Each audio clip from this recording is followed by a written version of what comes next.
Big Boss ಮುಗಿತಲ್ವಾ? ಇನ್ನು Bigg Boss ಕಂಟೆಸ್ಟೆಂಟ್ಗಳು ಬಿಗ್ ಬಾಸ್ ಮನೆಯಲ್ಲೇ ಇದ್ದಾರೆ ಅಂತ ಅನ್ಕೊಂತ ಇದ್ದಾರೆ. ಯಾಕಂತೀರಾ? ಈ ಸ್ಟೇಟ್ಮೆಂಟ್ ಕೇಳಿ. ಅಂತ ನೋಡಿದಾಗ ನನಗೆ ಬಂದಿರೋಂಥ ಮಾಹಿತಿ ಪ್ರಕಾರ ತುಂಬ ಅಜಗಜಾಂತರ ವ್ಯತ್ಯಾಸ ಇದೆ. ಅವ್ರಿಗೆ ಬಂದಿರೋ ಓಟ್ಸ್ಗೂ ನನಗೆ ಬಂದಿರೋಂಥ ಓಟ್ಸಿಗೆ ನಾನು ಆ ಹೊರಗಡೆ ಇಟ್ಬಿಟ್ರೆ I think I should be the winner.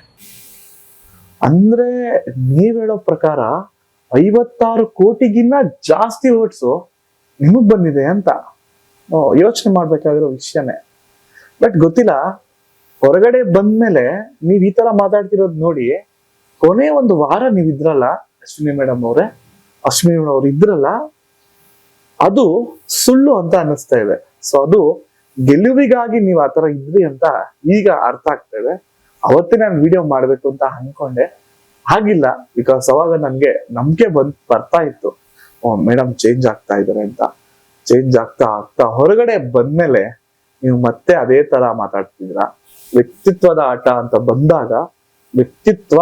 ಬಂದಾಗ ನೀವ್ ಹೇಳೋ ಪ್ರಕಾರ ನಿಮ್ಮ ಪ್ರಶ್ನೆಗೆ ಉತ್ತರ ಕೋಪ ಮಾಡ್ಕೊಳ್ಳೋದು, ಕಿರ್ಚಾಡೋದು, ಎಗರಾಡೋದು, ಕೆಟ್ಟದಾಗ ಮಾತಾಡೋದು, ಏಕವಚನ ಬಳಸೋದು, ಆಮೇಲೆ ಅಳೋದು, ಇದೇನಾ ವ್ಯಕ್ತಿತ್ವ ಅಂದ್ರೆ? ಒಬ್ಬ ಮನುಷ್ಯನನ್ನ ಎಲ್ಲರನ್ನ ನಗಿಸುವುದು ವ್ಯಕ್ತಿತ್ವ ಅಲ್ವಾ? ಒಬ್ಬ ಮನುಷ್ಯನಿಂದ ಎಲ್ಲರೂ ನಗಿಯುವುದು ವ್ಯಕ್ತಿತ್ವ ಅಲ್ವಾ? ಸೊ ಹಾಗೆ ಹೋಲಿಸ್ಕೊಂಡ್ರೆ ಗಿಲ್ಲಿ ಅವರ ವಿಷಯಕ್ಕೆ ಬಂದ್ರೆ, ಅವ್ರು ಎಲ್ಲೂ ಸಹ ಎಷ್ಟೋ ಕಾರ್ಡ್ಗಳನ್ನ ಪ್ಲೇ ಮಾಡ್ಲೇ ಇಲ್ಲ. ಅಂದ್ರೆ ಎಮೋಷನಲ್. ಅವರು ಬಿಗ್ ಬಾಸ್ ಜರ್ನಿನಲ್ಲಿ ಒಂದು ಟಾಸ್ಕ್ ಕೊಟ್ಟಿದ್ರು. ಬಿಗ್ ಬಾಸ್ ನಿಮ್ಮ ಒಂದು ಕೆಳಗಡೆ ಇರುವಂತಹ ತುಂಬಾ ಡೌನ್ ಫಾಲು, ತುಂಬಾ ಎತ್ತರವಾಗಿರೋ ಸಿಚುವೇಶನ್ ಇದೆ. ಆಗ ಗಿಲ್ಲಿ ಅವ್ರು ಏನು ಬೇಕಾದ್ರೂ ಹೇಳ್ಬೋದಾಗಿತ್ತು.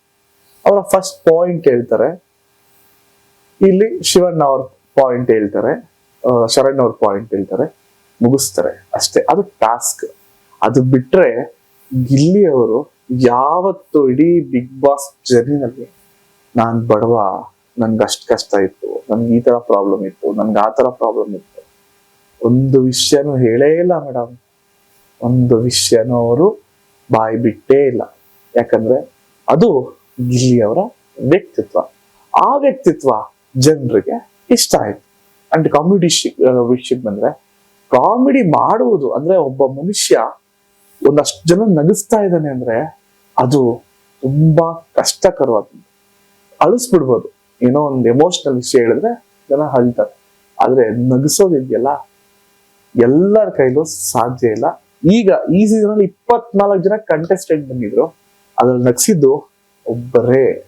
ಆ ವ್ಯಕ್ತಿತ್ವ ಜನರಿಗೆ ಇಷ್ಟ ಆಯ್ತು. ಸೊ ಇಲ್ಲಿ ಜನರು ಆ ವ್ಯಕ್ತಿತ್ವನ ಇಷ್ಟಪಟ್ಟು ಗಿಲ್ಲಿನ ಗೆಲ್ಸಿದ್ರು. ಅಷ್ಟೇ ಪಾಯಿಂಟ್. ಇಷ್ಟೇ ನಿಮ್ಮ ಪ್ರಶ್ನೆಗಳಿಗೆ ಆನ್ಸರ್. ಅದ್ಬಿಟ್ಟು ಇನ್ನ ವ್ಯಕ್ತಿತ್ವ ಅಂದ್ರೆ ಬೇರೆ ಇನ್ಯಾವ ತರ ವ್ಯಕ್ತಿತ್ವನೋ ನನ್ಗಂತೂ ಗೊತ್ತಿಲ್ಲ. ಆಲ್ರೆಡಿ ಗಿಲ್ಲಿ ಅವರು ವಿನ್ ಆಗಿದ್ದಾರೆ. ಆಲ್ರೆಡಿ ಅವ್ರ ಕಪ್ಪು ಮನೆಗೆ ಹೋಗಿದೆ. ಅವರ ಮನೆಗೆ ಇನ್ನೂ ದುಡ್ಡು ಹೋಗಿದ್ರು ಗೊತ್ತಿಲ್ಲ. ಜನರು ಜೈಕಾರ ಹಾಕಿ ಇಡೀ ಮಂಡ್ಯ ಅಲ್ಲ, ಇಡೀ ಕರ್ನಾಟಕ ಅಲ್ಲ, ಇಡೀ ದೇಶಕ್ಕೆ ನೆಕ್ಸ್ಟ್ ಲೆವೆಲ್ ಹೆಸರು ತಗೊಂಡು ಹೋಗಿದ್ದಾರೆ. ಅಂಡ್ ಈ ಟೈಮಲ್ಲಿ ಇನ್ನೊಂದು ಮೆನ್ಷನ್ ಮಾಡ್ಬೇಕು, ನಮ್ಮ ಭಾರತದಲ್ಲಿ ಯಾವ ಸ್ಟೇಟ್ ಅಲ್ಲಿ ಬಿಗ್ ಬಾಸ್ ನಡೆಸ್ತಾರೋ ಎಲ್ಲಾ ಬಿಗ್ ಬಾಸ್ಗೂ ಹೋಲಿಸ್ಕೊಂಡ್ರೆ highest vote first time in history 56 ಕೋಟಿ ಒಬ್ಬ ಕಂಟೆಸ್ಟೆಂಟ್ಗೆ ಬಂದೇ ಇಲ್ಲ. ಇದು ಗಿಲ್ಲಿ ಅವರ ಹಿಸ್ಟ್ರಿ. ಚಾನ್ಸೇ ಇಲ್ಲ ಯಾರಿಗೂ ಬಂದಿರೋದು. ಸೊ ಗಿಲ್ಲಿ ಅವ್ರಿಗಿನ್ನ ಜಾಸ್ತಿ ಓಟ್ ನಿಮ್ಗೇನಾದ್ರು ಬಂದಿದ್ರೆ ನೀವೇ ವಿನ್ನರ್. ಗೊತ್ತಿಲ್ಲ ಬಂದಿದ್ಯೋ ಇಲ್ವೋ ಅಂತ.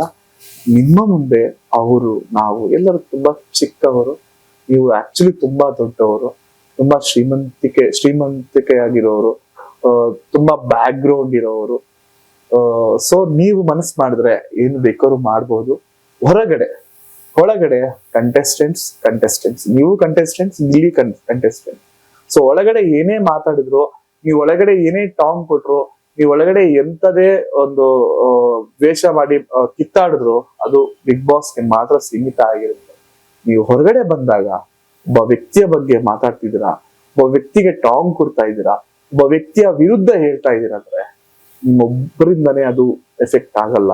ನಿಮ್ಮ ಗುಂಪಿಂದ ಒಬ್ಬ ವ್ಯಕ್ತಿಗೆ ಎಫೆಕ್ಟ್ ಆಗುತ್ತೆ, ಒಂದು ಫ್ಯಾಮಿಲಿಗೆ ಎಫೆಕ್ಟ್ ಆಗುತ್ತೆ ಅಷ್ಟೇ.